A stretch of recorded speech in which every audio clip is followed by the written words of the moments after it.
Okay, welcome back. In today's episode, I got a one chip off eBay, and the vendor stated in the description that there's a lot of vertical lines and distortion.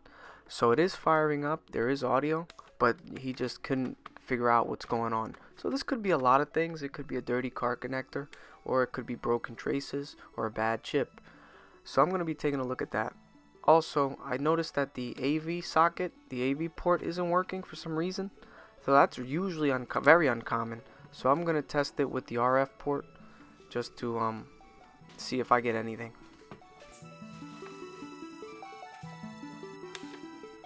So with the RF port I get this screen. So I've never seen this screen, and usually when Super Nintendos go bad, their problems are usually unique. When the chip fails, it's always different. So there's never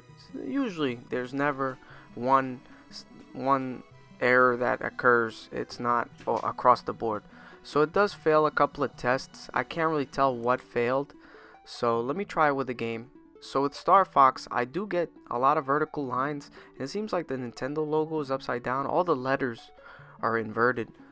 And of course the splash screen, the startup screen here, is all garbled up.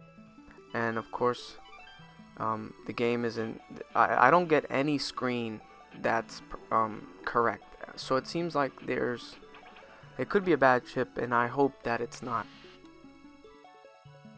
Now this console is not in the best condition. I'm going to be cleaning that up if I can get this to work. But even if I can't get this to work, it's still a good shell. So I can use this for another console. In the previous video I did have a board that needed a shell. So at the very least I can use this shell for that. I just have to clean it up. So as usual, I'm going to fast forward through this part. I'm just removing the board from the shell, and just a couple screws and a switch and the front housing, the front shield rather. And then I'm going to turn it over and also take off the heat sink from the 7805 voltage regulator, just to get a better visual of the board. Now I've seen way worse Super Nintendos that are rusty and corroded, and even though some of them did work just fine, so this one isn't the worst shape. I noticed on the CPU chip that there's two pins that seem to have corroded just slightly. You could almost miss it if you weren't paying attention. So I'm going to be taking a look at that.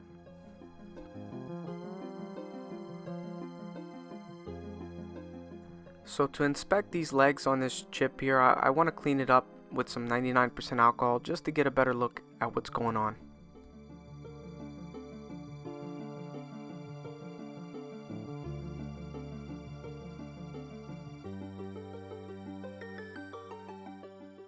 So I have my multimeter tool set to continuity, and I'm just going to try to follow these traces back to this video RAM chip, which I suspect is probably correct, is probably the culprit, because we did have logic. The game was clearly running. The only issues we had were graphical.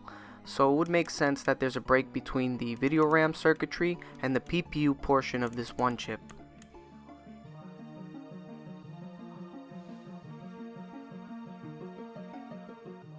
So yes, we didn't get any continuity from this leg all the way down to any of these video RAMs. So we do at least have one break. Now I'm just going to probe the pin right next to that one, because I suspect that one's broken as well.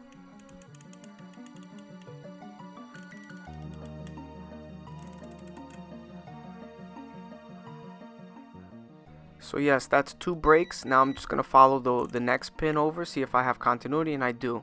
So yeah, we have two breaks on the one chip circuitry all the way down to the video RAM. So this is going to be actually tough because I don't know where they go to. I can always run a jumper wire like I usually do, but the difficulty I'm going to have during this repair is both breaks are touching each other, and the pitch on these pins, they're so tightly grouped that I've never soldered anything so close together like this and so precise. So this is going to give me some trouble. So what I'm trying here first is to try to just reconstitute the joint to see if there's enough pad or enough trace to where I can get the leg of the chip to join back onto the trace on the end of that trace there. But unfortunately in my case, even reflowing the chip didn't help, so I do have to create a bridge.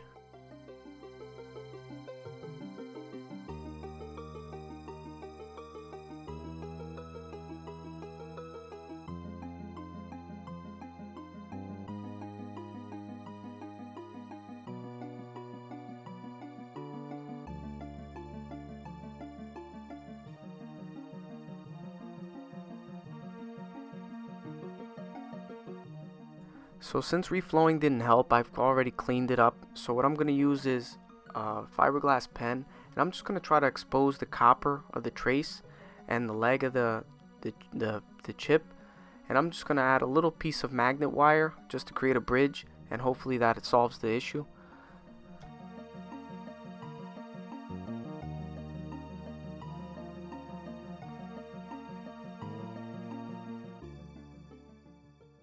So the video doesn't really do it justice. I'm not actually pressing too hard. I don't want to break any more traces, and I don't want any legs to get turned sideways and short together, because then I got more problems. So I'm really taking my time, and I am scratching up the trace, but I'm using very light pressure. I'm not going too hard. And the more and more I expose, the more I can tell what happened. It's a clear break, and I mean, that's just unfortunate that they were both next to each other.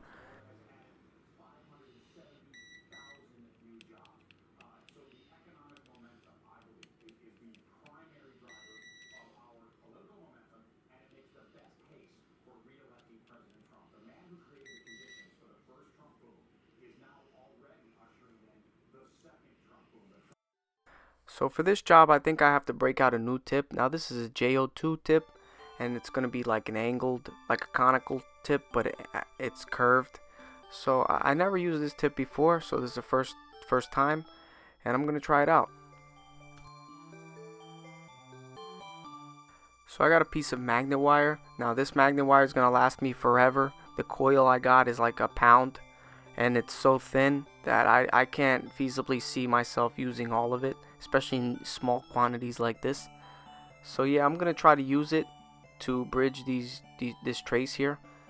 And keep in mind, this is my first time doing something like this, bridging something so small, and I do have trouble. So yeah, you're seeing it at 4x speed.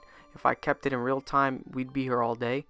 So you're seeing my progress for my first try on camera here, just in 4x speed.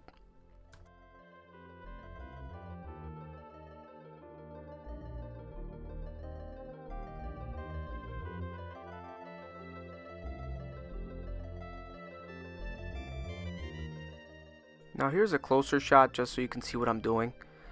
It's tough with a camera in your face. I know I say this almost every video, but this one it truly was a little bit, because I needed to get my head right into the shot. So I'm a little bit further back, and these traces are microscopic.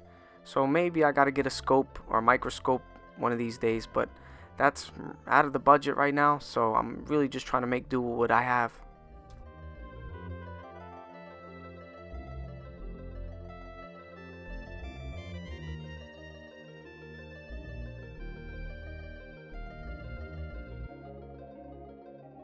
So that's one. Now I know it's bridged to the pin next to it, so I'm just going to try to clear it up with the end of my tip and some flux, and eventually I do get it clear. So now I got one in, now I got to get the next one. Now I don't worry about bridges. If I have a bridge on the other legs, that's easy to clear.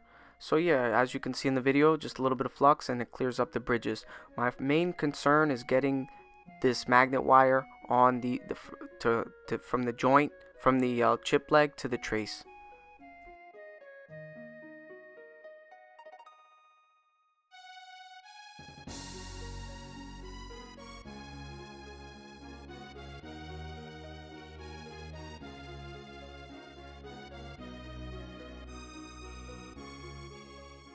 Okay, so now I'm going in for the second one. Now on this second attempt here, on the second leg here, I'm trying to really focus on not touching the first one I did, because if I get these two magnet wires crossed, or if they touch each other and they bridge together, I gotta start all over.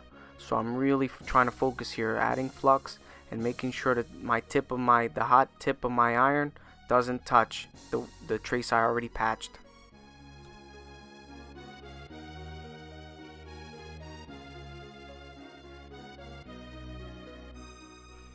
So I forgot that the magnet wire is actually covered in polyurethane. It's enameled, so it won't short against anything.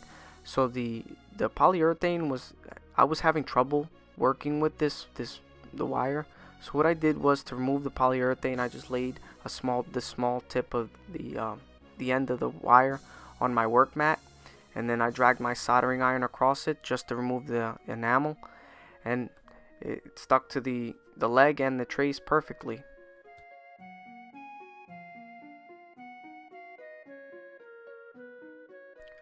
So that's what it looks like from afar.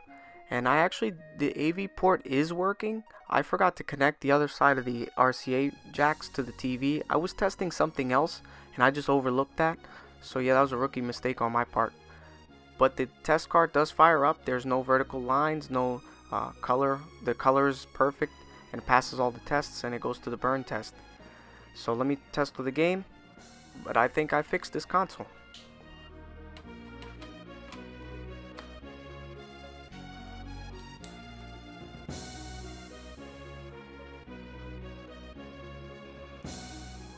So it seems like the game is firing up and it's perfect. There's no vertical lines. The text isn't reversed or upside down.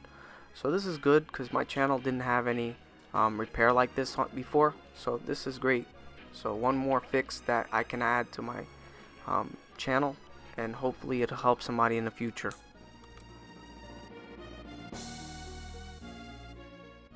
So while I got the heatsink off and I've already fixed the console, it just seems like a breeze when you solve a solution, and all that's left is to do the rudimentary cleaning. Cleaning is usually the worst part for me, but once you solve a difficult fix or something that would be, when you solve something, cleaning doesn't seem so bad because you feel accomplished. So yeah, the console is working. So here's one last look at the work. I'm gonna do some close-ups here, and I am gonna test for continuity just to show that there are no bridges, and I am making continuity from the CPU all the way to this video RAM.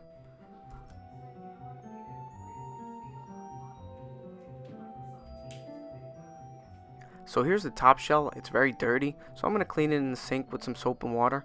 Hopefully all this dirt and grime will come off. As you can see, it did clean up really nice. So now I'm gonna actually retro bright it. Now this console isn't too yellow, it's a bit yellow, not too bad, but I have a retro bright setup that I've been meaning to test, and I'm not gonna show it in this video. I'm still working on tweaking it a bit, but in the future video I will be showing my retro bright setup. So around the power switch you can really see a discoloration. So here's the finished product after retro bright. Now, I know I'm skipping ahead really fast here, but I'm trying to focus on the important things. And the retro bright kit is still in its early stages. I do have a 60-watt light that goes on top, and I'm waiting for an LED strip to come in the mail so I can really finish it off. So just keep in mind, or just stay tuned for that video in the future. I have a lot of yellow consoles that I'm going to try to retro bright them, see how they turn out. So on camera you can't really tell, so here it's still a little yellow, and that's because the sides of the console weren't exposed to that much light because the light was on top. So this is why I want the LED strip, just to make sure I can get the sides a little bit better.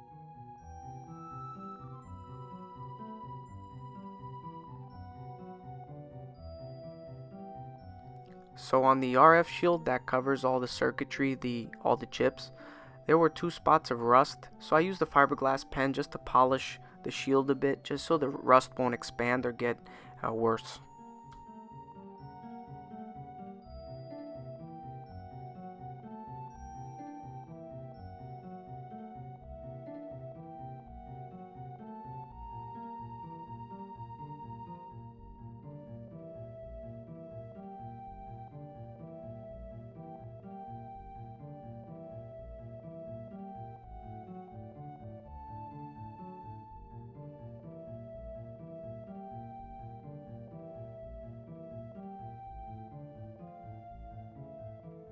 So here you can really tell the discoloration from the top and the bottom, but even still, this console is one of the nicer consoles that I've worked on, so I'm not too upset about that.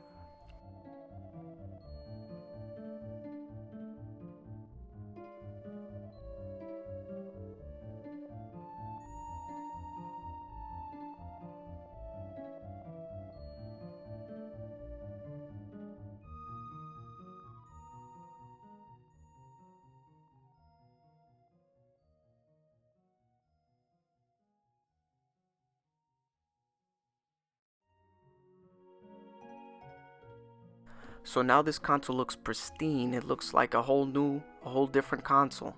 So here's a before. Obviously it didn't work and it was dirty as hell, and now it's super clean. Now I know hopefully it'll stay like that. I know some people don't take care of nothing, but of course that's why I got a job.